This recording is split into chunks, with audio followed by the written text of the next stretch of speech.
It's great to welcome to the program today Jonathan Allen, three-time New York Times best-selling author, senior political reporter for NBC News.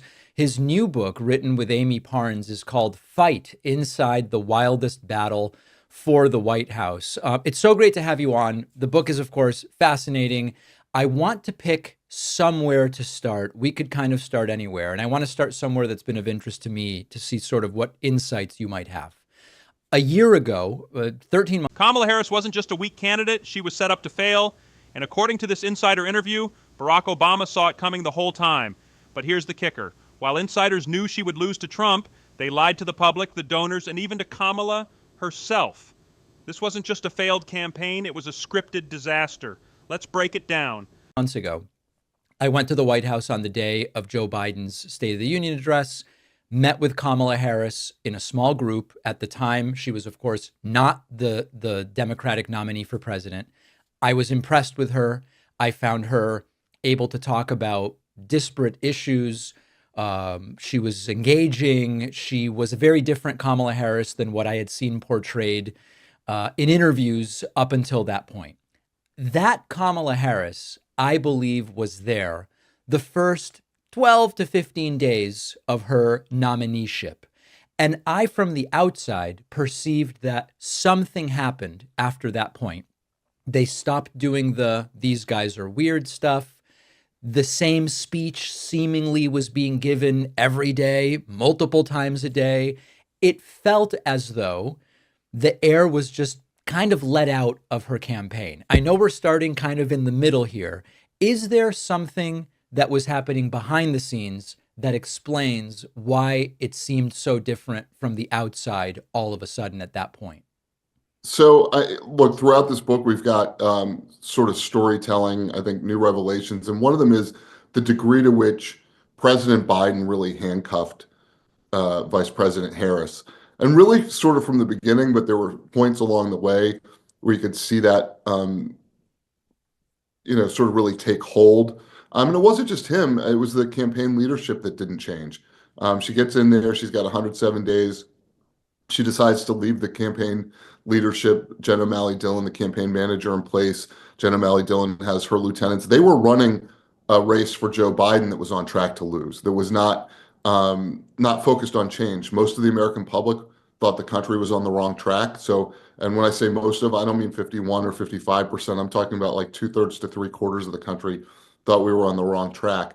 So there were obviously a lot of Democrats who were going to vote for Biden, but were dissatisfied, or people who, are sort of outside the political process that were dissatisfied, but might have been available as Democratic voters. And what you see from Biden throughout this book is him sort of leaning over Kamala Harris's shoulder and telling her there should be no daylight between the two of them. No daylight between her and Biden? Are you kidding me? That wasn't unity. That was sabotage. Kamala was forced to ride a dying campaign because Biden didn't want to look weak. Loyalty over strategy? The result? She became the fall girl for a broken presidency. He was very concerned about his legacy, very concerned about not being undercut by her, very confident that the track that he was on had been the winning one. To this day, he tells people he would have won, which I think is absolutely absurd, especially after what we saw on the debate stage. So I think, the White House staff told the campaign staff that it was okay to have some distance between the two of them, for her to, bring a sort of change message and to be a different candidate than Biden. But Biden himself was telling Harris, don't throw me under the bus. Like I said, the words he used to her were "no daylight, kid." And I think she felt hamstrung, not just by him saying that. I think through her own sort of feelings of loyalty, which I think, can be a very good character trait, but can also be a devastating one. So I think, what you observed, I think, is true. A candidate that was much more contained and packaged than you sometimes see from Kamala Harris if you meet with her in private. I was very upfront with my audience. I wasn't cagey at any point, and I just told my audience throughout 2024, at every point in time, who do I think is the most likely person to defeat Donald Trump? And for a while, even though I was, again, being upfront with my audience that this is not the same Joe Biden of 4 years ago, it's certainly not the same Joe Biden that ran circles around Paul Ryan in that 2012 debate, I was making the calculation in, I don't know, April of 2024, that at that point, the damage from him getting out would have been worse than going in with somebody who is not at their A level. For me, it very clearly changed with the June 27th debate. Can you talk a little bit about the behind the scenes? Because you go into the book in so many different ways, the concerns behind the scenes and the efforts to hide the reality of what was going on. But in terms of my pragmatic, who do I think is most likely to beat Trump? Did people behind the scenes up until the June 27th debate also think that it was the best shot up until that point? Or did something happen earlier to change that view? So it's a great question, and I think it depends on who you are behind the scenes. I think the closer you are in proximity to Joe Biden, the more you believe and we're willing to make the case that only Joe Biden could win. So if you're talking about Mike Donilon and Steve Ricchetti, the top White House advisors, if you're talking about First Lady Jill Biden, and of course Joe Biden himself, we see this deterioration, but it's not linear. It's not like Joe Biden's here one day and gone the next, right? So. Uh, President Biden wanted to be president of the United States for his entire adult life. He finally gets to that place. He beat Donald Trump, felt the love from Democrats about having done that. And, from his perspective, it's understandable that he was the best candidate to run. But what you see behind the scenes um, is just these different points where he is deteriorating. And, one example that we have in the book is Eric Swalwell, the congressman from California, who had Yeah. run against Biden in 2020. They'd fought on a debate stage, goes to the White House in the summer of 2023 for a congressional picnic, and Biden doesn't recognize him. And Swalwell has to kind of cue the president. We tell a story about Kevin McCarthy, the Speaker of the House, Republican Speaker of the House, until he was, what's the best term for it? Like jacked by the rest of the Republicans. But he's at the White House, for an event with Jackie Walorski's family, former congresswoman, late congresswoman. Biden had done a shout out to her at an event like a month after she died. And as a makeup, he invited her family to the White House and they go on this sort of meandering tour. And Jill Biden says to her husband, don't go outside. Don't take him outside. It's at night. He walks them outside, takes them to a pool house and, the pool house at the White House. And it's like a couple locker rooms. And he's showing it off as though, it was like a Gilbert Stewart painting of George Washington or something. And McCarthy's thinking like, I got to act like a staffer and sort of, move him into a better place. And, there are just all kinds of things that that Biden's staff does to start trying to accommodate him, whether it's physical needs in terms of like new shoes or getting onto Air Force One using a smaller set of stairs, down to using neon tape to show him where to go when he's going to fundraisers. So there's just a lot of signs of deterioration, and This is elder care, not a presidency. Behind the scenes, Biden was deteriorating fast, but they propped him up like a puppet to protect egos and donor pipelines. They didn't care who got thrown under the bus as long as the illusion held long enough to pass the torch to Kamala. It's pure political theater. it's hard to know with some of the people very closest to him, what exactly would have triggered them, making a call to say like this can't go on, because ultimately the president's got the power, and the minute you're a close advisor and you tell him to get out, you get thrown out of the room. Was it the June 27th debate that ultimately was dispositive in kind of orienting the train towards getting out? Not for him, Oh, but for and not for those people closest to him. I think it was a dispositive event for Nancy Pelosi. I think it was dispositive for Barack Obama. It was dispositive for many donors. We talked to donors who, were getting pressure from the White House to set up new fundraisers after that, and they were like, we can't fill a room. And then the super PAC donors to a group called Future Forward just choked off all of their cash for the super PAC. I mean, it was just really a sort of I'm trying to think of the right term for it, but you just had this incredible coming together of Democratic influence folks who tried to push him out. But again, the president of the United States has all the power to stay in or get out. And Biden didn't want to. He came in, a couple weeks after that, went to Congress and said, "Hey, I'm not going anywhere." And then, if you'll remember, Nancy Pelosi went on TV and said he has a decision to make. Yeah. And it was like he's already decided, right? But I think the other thing that's important to remember is that there were people who understood he was on track to lose. I think Pelosi was one of them. I think Obama was one of them, who saw that debate, and I think they were stunned by it, as everyone was. I don't think anyone thought that he would show up quite that way. But for some, it was more of an opportunity to do something that they thought probably needed to be done before. And for most of the Democratic universe, it was, an oh my God moment. Like they had no idea because they'd been told by the White House over and over and over again that Biden was fine. They dismissed Republican criticism as Republican criticism because it was coming from the other side. They say, well, if the Republicans say Joe Biden's not fit to run or not fit to serve, then it must not be true. And you talk in your book, I think, about polarization a lot, and that sort of knee-jerk desire to see whatever the other side is saying as totally untrue can be damaging to your own side. Can you talk about the Obama factor a little bit? Because you mentioned a few minutes ago about the moment at which former President Obama realized that this wasn't a good idea to press forward. At the same time, there was, I can't really call it reporting, but there were assertions made by some that Obama/the Obamas weren't particularly thrilled with Kamala Harris either. Is there anything you can say that suggests that that's true, or maybe give us an overview of the Obamas' role in all this?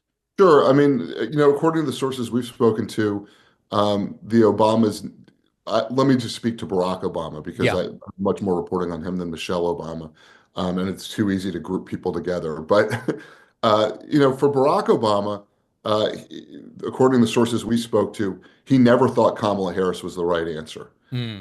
He did not think that she would be successful. He thought Joe Biden needed to get out, and he thought that there should be some sort of mini primary, some quick primary, ending in an open convention, and the winner of that would be best off to win. And it's a sort of like West Wing fantasy that would happen. It requires a certain ignorance of or willful ignorance of what the rules are for nominating a candidate. Joe Biden had 90% of the delegates roughly after the primary, and all of them were pledged to him. These are Biden people. They ran as Biden delegates and Biden Harris delegates. And the idea that they were going to abandon whoever he endorsed, and I don't want to say there was never any question, but like logically he was going to endorse Kamala Harris because Yeah. it's a support for his belief in her as vice president the first time around. To think all of that's going to get undone in a couple of weeks and that you're going to be able to have a convention and not have so much blood on the floors to destroy the party, maybe for multiple cycles, right? Because you skip over the first black woman vice president. The fights that would emerge within the Democratic Party after that, I think, are uglier than anything we saw this election. So, but to your question, Obama did not have faith in Harris, and he didn't have faith in Biden. He didn't want Biden to run in 16. Biden stayed out because Obama, put his thumb on the scale for Hillary Clinton. He didn't think he didn't think Biden should run in 2020. He didn't think Biden should run again in 2024. And it reduced his influence. All that reduced his influence with Biden. He was not in a place where he could call Joe Biden and say, "Hey, Joe, we're close friends. You were my vice president. I'm telling you that it's time to get out," because Biden thought Obama didn't have good political judgment after having won in 2020 despite Obama's reservations.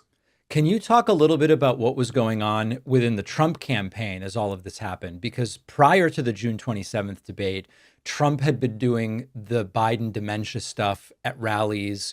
He had been doing it for a while in different kind of shapes and forms. What happened in the period, I guess, between June 27th and when Biden ultimately did step aside? Like, was it glee from within the Trump side? Was it caution as to what might happen? There was that one video of Trump in the golf cart where before Biden announced anything, he said, "We knocked him out. He's done now," based on that debate. So was that because he was hearing things, or what was happening there? So I think the best answer to that is it's a combination. And there is some feeling of vindication because they've been saying this all along, and then everybody sees it. There is a combination. There's some glee from the victory, from Trump, where to your point at the golf cart, he's like knocked the guy out, and there's fear that the Democrats are going to replace Biden because Mm, now Biden is weakened, and that's what ends up being the sort of campaigns, the Trump campaign's view of it is try to keep Biden in as long as possible. Like if they get Biden to be the candidate, they are very confident they have won this election. right. And you saw at one point, Speaker Mike Johnson started talking about Kamala Harris, and he was quickly shut up. And there's this uncommon discipline from Trump during that period where, normally Trump is dominating news cycles, and he's frustrated. We report on this. He's super frustrated that, like, after the debate, all the news is about Biden, even though it's about Biden having a debacle. He's super frustrated, but his campaign kind of prevails on him to just sort of step out for a little bit and let the Democrats fight among themselves. Don't get in the way of, an imploding adversary. And I think you see that over and over again with Trump in this campaign is discipline that we have not seen before in his campaigns or in his White House, and certainly not since he became president. Him just holding back, choosing stability over chaos over and over within the campaign. That doesn't mean he didn't go out and say crazy things, because he did go out and say crazy things. Yeah. But the campaign itself kept pretty well on message, and Trump himself reined it in. I mean, another good example is how they, completely disowned Project 2025. It's not that Trump doesn't want to do those things. We're watching him do them now. But he understood it as a political liability and just, sort of threw it under the bus and said he didn't want to have anything to do with anybody that had anything to do with Project 2025. And then, of course, his budget director, who makes tons of policy decisions, Russ Vought, is one of the guys that was tied into Project 2025.